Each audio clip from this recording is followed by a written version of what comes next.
Hi, welcome back to another blog. I hope कि आप सब अच्छे होंगे। मैं भी बहुत अच्छी हूँ। और आप सबकी कैसी पढ़ाई चल रही है, नीट की प्रिपरेशन आपकी कैसे चल रही है, और कितना सिलेबस आपने ख़त्म किया और कौन सा नहीं किया, कौन से चैप्टर आपके हुए हैं, कौन से नहीं हुए हैं, उन सारी चीज़ों के लिए आज मैं डिस्कस करूँगी कि मेरा क्या क्या कंप्लीट हुआ है, क्या कंप्लीट नहीं हुआ है। तो हम आ गए हैं अपनी बैच पे, और ऑनलाइन क्लासेस जो मेरी लाइव क्लासेस चल रही थी मैंने उसे ली थी, और कुछ नहीं ले पाई जो कि मैं अभी बाद में लूँगी रिकॉर्डेड वाले। तो सबसे पहले तो हम ये वाले चैप्टर करेंगे जिसका लेक्चर नंबर 3 है, और इसका जो है मैंने लैपटॉप से वीडियो देख ली है।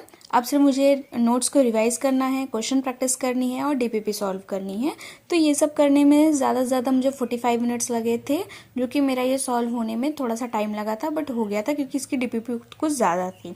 ठीक है। और फिर जैसे ये कंप्लीट हुआ मेरा, उसके बाद फिर मैंने एक जो इसका फर्स्ट लेक्चर था उसके मैंने डीपीपी दिए थे, तो उसका मैंने सोल्यूशन सहित देखा, क्योंकि मेरे कुछ क्वेश्चंस गलत थे और कुछ क्वेश्चंस सही, जिसमें से 9 क्वेश्चंस थे, इसमें 2 क्वेश्चंस गलत हुए थे, बाकी के सारे क्वेश्चन सही हुए थे। तो मैंने सारे की डीपीपी देखी, सोल्यूशन देखा और देखा कि मेरी मिस्टेक कहाँ थी, ताकि मुझे नेक्स्ट टाइम जब मैं डीपीपी सॉल्व करूँ तो मुझे वो चीज़ें याद रहें और वो मिस्टेक मेरे से रिपीट ना हो। तो ये सारी चीज़ें हो गई थी यहाँ पे, और ये फाइनली ख़त्म हो गया था।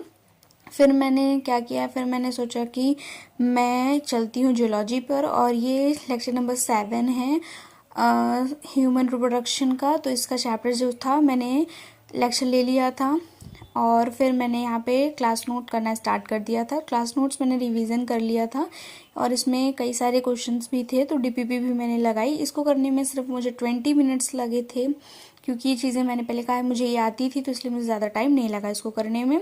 फिर मैंने क्या किया था, फिर मैंने थोड़ी सी फिजिक्स की थी। फिजिक्स का आज न्यू चैप्टर स्टार्ट करने वाले हैं, क्योंकि मुझे लगता है मेरा यूनिट एंड डायमेंशन वो चैप्टर खत्म हो गया था, यूनिट एंड मेजरमेंट वाला भी खत्म हो गया। तो ये मोशन इन स्ट्रेट लाइन का फर्स्ट चैप्टर है, जिसका मैंने सबसे पहले नोट्स किया था, और इसमें डीपीपी नहीं थी। नोट्स करने में मुझे 30 मिनट्स लगे थे, जो कि मुझे आते हैं, लेकिन फिर भी मेरा कंप्लीट हो गया था, और 30 मिनट्स में मेरा ये भी हो गया था।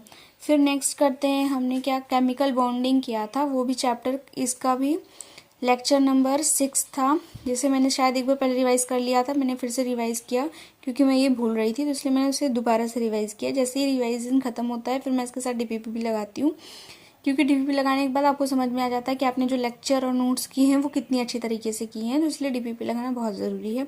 फिर एनसीईआरटी रीडिंग भी करनी थी मुझे, तो अभी मैंने एनसीईआरटी रीडिंग नहीं की है। एनसीईआरटी रीडिंग मैं शाम को करती हूँ। तो सबसे पहले जितनी जितनी चीज़ें मैंने बैच में कर ली थी वो सारी चीज़ें मैंने, मतलब जो जो चीज़ें मुझे बैच से करनी थी वो सारी चीज़ें मैंने कंप्लीट कर रखी हैं। ये लेक्चर नंबर 6 था, सोल्यूशन क्लास नोट पहले हमने कंप्लीट कर लिया था, और फिर इसके बाद अगर इसमें डीपीपी होगी तो उसे भी कंप्लीट करेंगे। मिलते हैं नेक्स्ट ब्लॉग में नेक्स्ट वीडियो के साथ।